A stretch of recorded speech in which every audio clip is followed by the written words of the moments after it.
தை அமாவாசை என்று பிறருக்கு உணவளிப்பது மூலமாக நம்முடைய முன்னோருடைய ஆசியை எப்படியெல்லாம் நம்ம கன்சியூம் பண்ணிக்கலாம் அப்படிங்கிறத பார்க்கலாம். அப்படி என்ன பதிவுகளை வாங்கணும்? அப்போ நீங்கள் உங்கள் முன்னோர்களை நினைத்து அந்த உணவை பிறகு கொடுக்கும் பொழுது அப்போ அவர்களுடைய ஒரு மனநிலை, அவங்க அந்த மனம் இல்லைன்னு சொன்னால் கூட அந்த நினைவு பதிவுகள் அங்கே இருக்க தான் செய்யும். தயிர் அன்னத்தை பிறருக்கு போஜனமாக நீங்கள் வீட்டுக்கு வர வச்சு கொடுத்தாலும் சரி, அல்லது நீங்கள் யாரையாவது தேடி போய் பார்த்து கொடுத்தாலும் சரி.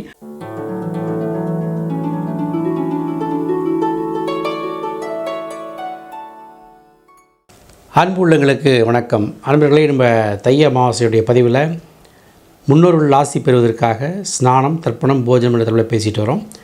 அதில் நம்ம ஸ்நானம், தர்ப்பணம் 2 விஷயங்களை பார்த்தாச்சு.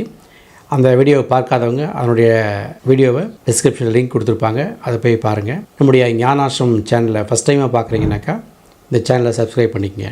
அன்பர்களே, அடுத்ததாக போஜனம் என்ற தலைப்பில், போஜனம் என்று சொன்னால் உணவளித்தல், பிறருக்கு உணவளித்தல். தை அமாவாசை என்று பிறருக்கு உணவளிப்பது மூலமாக நம்முடைய முன்னோருடைய ஆசியை எப்படியெல்லாம் நம்ம கன்சியூம் பண்ணிக்கலாம் அப்படிங்கிறத பார்க்கலாம். இப்போ நம்ம தர்ப்பணத்தை முடிச்சிட்டோம். தர்ப்பணம் தான் முன்னோர்களுக்கான ஒரு சிறப்பாக இருக்குது. நம்ம அந்த எள்ளும் தண்ணியும் வைத்து கொடுக்கக்கூடிய விஷயங்கள் முன்னோர்களை திருப்திப்படுத்துது. அடுத்ததாக நம்ம அவர்களை குறித்து செய்யக்கூடிய அந்த உணவு வகைகள் நம்முடைய மன திருப்திக்கு தான் செய்கிறோம். அந்த உணவு வகைகள் நம்ம அவருக்கு படைக்கிறோம் அப்படின்னா நம்முடைய மன திருப்தி என்றாலும் அதிலும் நம்முடைய முன்னுடைய ஆசையை இன்னும் சிறப்பாக பெறுவதற்கு இந்த உணவை பிறருக்கு நம்ம டொனேட் பண்ணுறதோ அல்லது நம்ம அது நம்ம அவங்க வீட்டுக்கு வர வச்சு அவங்களுக்கு சாப்பாடு கொடுக்கறது, இந்த மாதிரி விஷயங்கள்னால நிறைய பலன்கள் இருக்குது. நமக்கு என்ன பார்த்தோம்னாக்கா, பொதுவாகவே அன்னதானம் என்கின்ற ஒரு விஷயம் அன்னத்தை அளிப்பது பிரம்மத்தை அளிப்பதற்கே சமம். அதாவது ஒரு ஜீவன் துன்பப்படுகிறதுன்னு சொன்னால் அந்த மெயினாக அந்த ஜீவனுக்கு எப்படி ஒரு துன்பம் வரும்?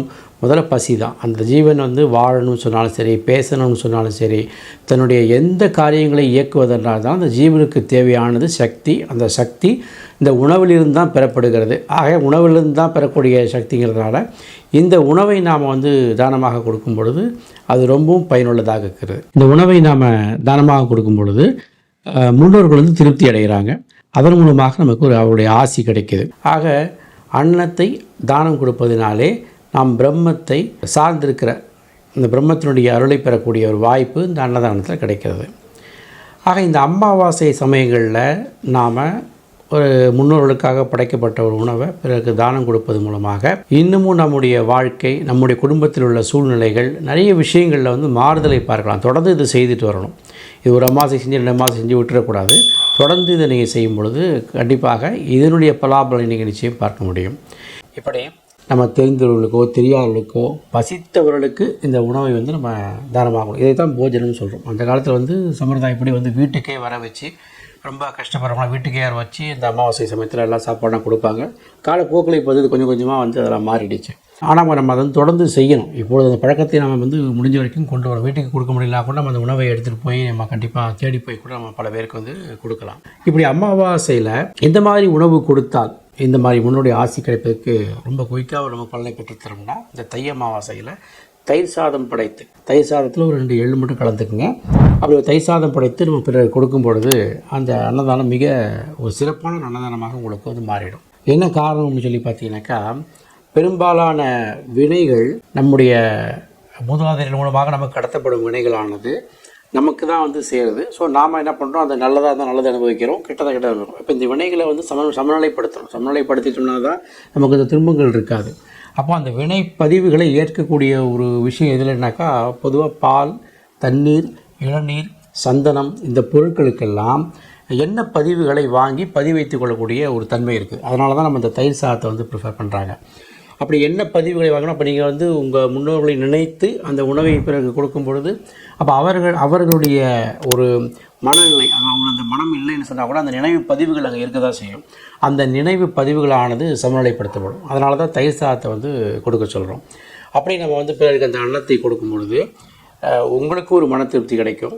இந்த முன்னோர்களுக்காகவோ அல்லது அமாவாசை என்று கொடுக்கக்கூடிய அன்னதானத்துக்காக நம்ம போய் சாப்பிட்றதால நமக்கு ஏதாவது தோஷம் வந்துடும், நமக்கு ஏதாவது வந்துடும் அப்படிங்கிறது ஒரு மூட நம்பிக்கை. அப்படி ஒரு கிடையாது. ஏன் காரணம்னா, இந்த உணவு ஒரு மனிதனிடத்தில் உள்ளே போனதுமே அது அக்னியால் தகிக்கப்படுது. இதனால தான் அந்த அன்னதானம் மிக பெருமையாக சொல்லும். எப்படி ஒரு யாகம் வளர்த்து யாகத்தில் எல்லாம் போடும்பொழுது அந்த நெருப்பானது அந்த யாகத்தில் இடப்பட்ட பொருளை இறைவனை கொண்டு சேர்க்கிறதோ, அதே மாதிரி இந்த ஜீவனுக்கு சக்தியை கொடுக்கக்கூடிய ஒரு தன்மை ஒவ்வொரு மனிதத்துக்கும் இருக்குது. அதனால் அந்த அன்னதானத்தை வந்து சாப்பிட்றவங்க கூட அவர்களும் நல்ல நிலையை அடைவார்கள். நம்ம வந்து ஒருத்தருடைய தீட்டு சாப்பிட்டோம், அந்த சாதம் சாப்பிட்டோம் அப்படிங்கிற விஷயங்கள் ஒன்றும் கிடையாது.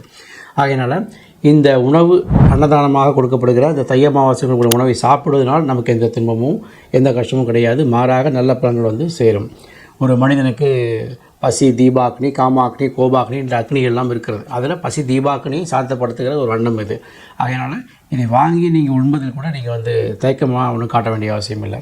ஆகையினால் நண்பர்களே, இந்த அமாவாசை என்று இந்த தயிர் அன்னத்தை பிறருக்கு போஜனமாக நீங்கள் வந்து வீட்டுக்கு வர வச்சு கொடுத்தாலும் சரி, அல்லது நீங்கள் யாரையாவது தேடி போய் பார்த்து கொடுத்தாலும் சரி, முக்கியமாக பசித்தோருக்கு கொடுங்கள்.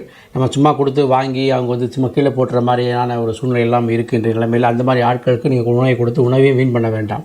கஷ்டப்பட்டு நம்ம சம்பாதிச்சு பண்ணுற உணவு வீணாகக்கூடாது. ஸோ அந்த உணவு வீணாகாமல் அது எங்கே தேவைப்படுகிறதோ, எந்த இடத்துல முக்கியமான விஷயம் நீங்கள் வந்து நிறைய தான் கொடுக்கணும்ல, ஒரு சின்னதாக கொஞ்சம் கொஞ்சமாக கூட நீங்கள் யாருக்காவது டிஸ்ட்ரிபியூட் பண்ணலாம். எந்த வகையில் கோயில் பக்கத்தில், மற்ற இடங்களில், அல்லது முதியோர் இல்லங்களில், அல்லது சின்ன சின்ன பசங்களை கூப்பிட்டு அவங்களுக்கு கொடுக்குறது, இப்படி எந்த வகையிலையாவது இந்த உணவு நீங்கள் வந்து பிறருக்கு கொடுங்க. இது வந்து உங்களுடைய அன்னதானத்தில் வந்து முக்கியமான ஒரு பகுதியாக இந்த முதல் உணவு இருக்கட்டும். அப்புறம் அதை சார்ந்து நீங்கள் மற்ற உணவு கொடுக்குறீங்க, அது உங்களுடைய விருப்பம். அது அந்த எந்தெந்த இடத்துல போகிறீங்களோ, எப்படி கொடுக்குறீங்களோ அதெல்லாம் உங்களுடைய இது. ஆனால் அது முக்கியமாக இடம்பெற வேண்டிய ஒரு முதன்மையான உணவு இந்த தயிர் அன்னம், சமஸ்கிருதத்தில் ததியோ அன்னம் என்று சொல்வார்கள். அந்த அன்னம் வந்து முக்கியமாக நாம் கொடுக்குறோம். இப்படி அன்னதானம் கொடுப்பது மூலமாக போஜனம் என்கின்ற ஒரு கட்டம் நிறைவேறுகிறது. அப்போ தை அமாவாசையில் நீங்கள் வந்து ஒரு கடல் ஸ்நானம் செய்து முடித்த பிறகு நீங்கள் கடற்கரையோரமோ அல்லது வீட்டிலோ அது எங்கே தர்ப்பணம் கொடுக்குறீங்களோ அப்படி தர்ப்பணம் கொடுத்த பிறகு இந்த தாய் தந்தையர் செய்ய வேண்டிய கடமைகள் அல்லது முன்னோடி சொல்ல கடமைகள்லாம் செய்து முடித்த பிறகு இந்த போஜனத்தையும் முறையாக செய்து முடித்து விட்டால் கண்டிப்பாக உங்களுக்கு முன்னோருடைய ஆசி கிடைப்பதோடு அவர்களிடமிருந்து நமக்கு பெற வேண்டிய நல்ல விஷயங்கள் எல்லாம் நம்ம சந்ததிகளுக்கு போய் சேரும். நீங்கள் அடுத்து உங்களுடைய சந்ததிகள் வளரணும், உங்கள் சந்ததிகளுக்கான நல்ல ஒரு முன்னேற்றம் கிடைக்கணும்னா இந்த விஷயத்தை முறையாகவும் சரியாகவும் பண்ணிக்கங்க. அன்பர்களே, இந்த மாதிரியான ஒரு அரிய பதிவுகளை மீண்டும் நீங்கள் வந்து தெரிஞ்சுக்கணும் அப்படின்னாக்கா நம்முடைய சேனலை சப்ஸ்கிரைப் பண்ணிக்கங்க. மீண்டும் அடுத்த நல்ல பதிவுகளை சந்திப்போம். நன்றி, வணக்கம்.